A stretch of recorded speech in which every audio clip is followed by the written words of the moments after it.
السلام علیکم دوستو، آج میں آپ کو بتاؤں گا آپ صلی اللہ علیہ وآلہ وسلم کی 10 عادات مبارکہ۔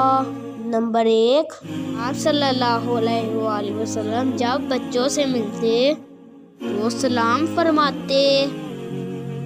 نمبر 2، کھانا کھانے سے پہلے ہاتھ دھوتے اور کھانا دائیں ہاتھ سے کھاتے۔ نمبر 3، اپنی بکری کا دودھ خود دھوتے۔ نمبر 4، اگر کوئی بیمار ہو جاتا تو اس کی عیادت کے لیے جاتے۔ نمبر 5، مسجد میں داخل ہوتے وقت پہلے دایاں پاؤں رکھتے اور پھر بایاں۔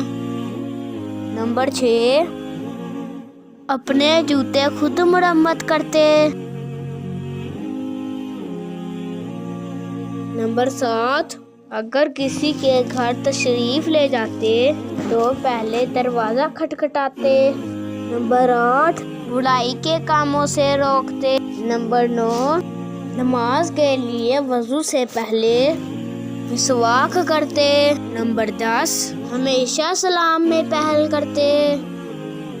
اللہ تعالیٰ ہمیں بھی آپ صلی اللہ علیہ وآلہ وسلم کی عادات مبارکہ پر عمل کرنے کی توفیق دے۔ اسی کے ساتھ اللہ حافظ۔ اور ہاں، جاتے جاتے ہمارے ویڈیو کو لائک، شیئر اور چینل کو سبسکرائب ضرور کیجیے گا۔